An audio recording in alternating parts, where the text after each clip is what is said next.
Hi, my name is Jared Mello, and this is another episode of Mello Mentoring. If you enjoy videos about psychology, mental health, learning how to radically respect yourself, please do subscribe and share my videos with others who you think may benefit from them. And thank you everyone who's been liking, commenting, sharing, and participating on my channel so far. Now, last night I saw Joker, and I wanted to do a couple takeaways that I learned from the movie Joker. First of all, the movie was pretty good and very violent, pretty intense, but to me, it was a great portrayal of how mental illness can manifest and turn people into bad guys, quote unquote. Now, this is the Joker in the movie, but you better believe there's real life examples of this kind of thing too. And what happened in the Joker's past was lots of trauma, lots of abuse, and plus a little mental illness, perhaps schizophrenia, being on many medications, and it's the ingredients of a mass murderer. It's the ingredients of a serial killer. And I heard some critics say things like, oh, there was no lesson to this movie at all. It was just an anthem for the misfits and the loners out there to shoot things up. And it's like, no, they completely missed the point. To me, the point was, there was a line in Joker's journal or diary that said, the thing about mental illness is people want you to act like you don't have it. And that was it. And I think there's certainly a line to enforcing boundaries without being abusive ourselves. Because a lot of people hurt people, right? And there's lots of examples where a hurt person will do something to someone, and then the other person is abusive back. And that's not necessary either. And here's a couple examples of this. So I see dudes act like assholes and jerk-offs in women's freaking inboxes and call the woman names for ignoring them, etc., or sending whatever. And then the woman will screenshot it and blast them and try to humiliate them in public. I think that part's not necessary. I'm not telling anyone to accept abuse. Not saying that at all. I'm just saying that you can block and enforce a boundary without being abusive yourself. Here's another example. Say a woman cheats on a guy and they get divorced or whatever. Instead of the guy going out there and screaming off the social media rooftops that their girlfriend or wife was a cheating piece of shit, have a little humility and grace and don't be abusive back. Because public shaming like that most certainly it's abusive. Two wrongs don't make a right, right? And again, I'm not telling anyone to accept being abused at all. I'm just saying that we can handle our boundaries a little more gracefully. And there's countless other examples of how mentally ill people act out. So maybe it's with sex, maybe it's with drugs, maybe it's with eating, shopping, etc. There's plenty of actions of it out there in the world. And I think the lesson of this movie was just try to be a little nicer to people.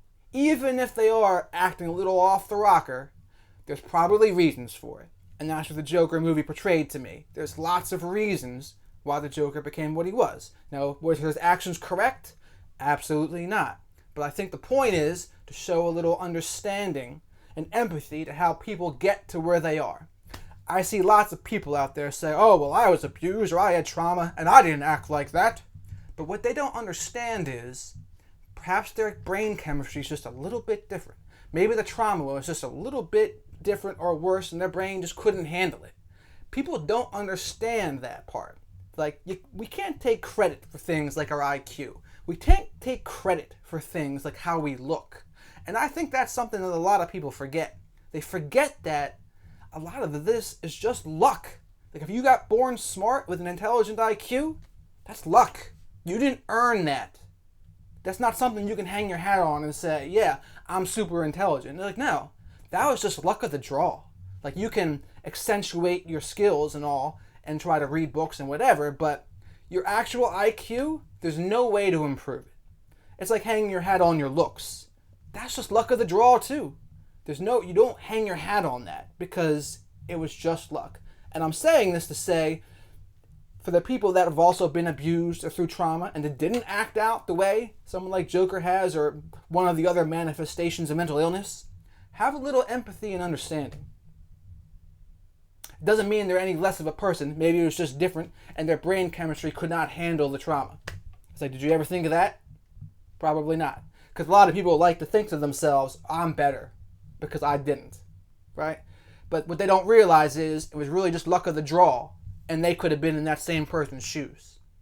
And so to me, like I said, the lesson of the Joker has been, let's look around and find ways to treat people a little nicer, to enforce boundaries without being abusive ourselves. And like I said, not to continue to accept any abuse, not at all, but enforce the boundary, don't allow abuse to occur, but have a little understanding of that person. And forgive for our sakes, if not theirs, right? But forgiveness does not always mean let a person back in your life either. Again, because if they're going to continue to abuse, they should most certainly not be in your life.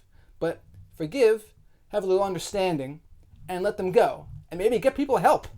Because guys and girls both out there, they can be really struggling. Like maybe women can struggle with acting out, or body image issues, or food issues, or having extreme anxiety. And it portrays itself in certain ways. And no one's going to want to, that person's not going to want to be abused back for their mental illness. And the same thing guys do. Guys do stupid things, like the freaking harassing people in inboxes and etc. Or even beating women. Certainly not right.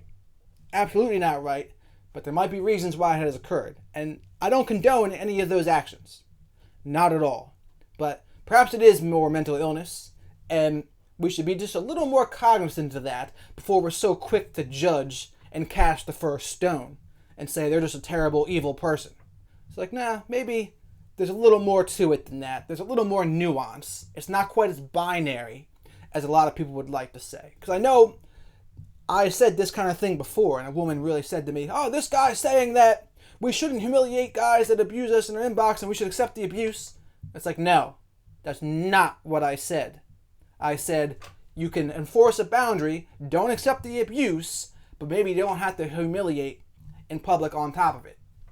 Maybe you can just enforce the boundary and let it go and ignore it. And that does not mean I'm saying that guy's behavior is correct. It does not mean that at all.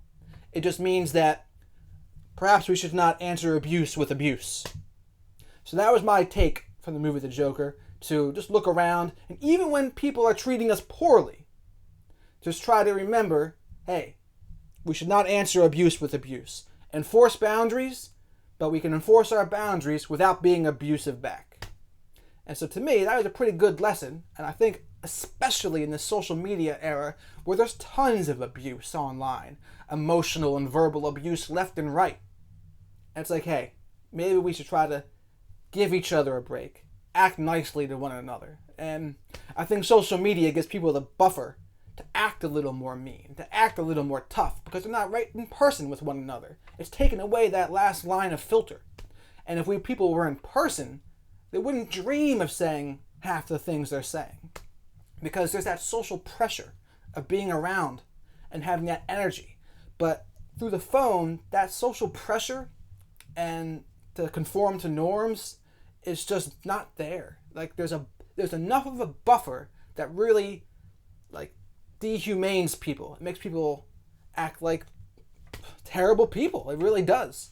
And it's because I think there's not that instant kickback of, what would you call it? It's not the instant kickback of response from another person. It's like you're detached. You're detached from the other person's response. So I'd be curious what you thought of this video. Do you agree with me? Do you disagree with my take on the video? And I'd love to hear your thoughts. So have a good one.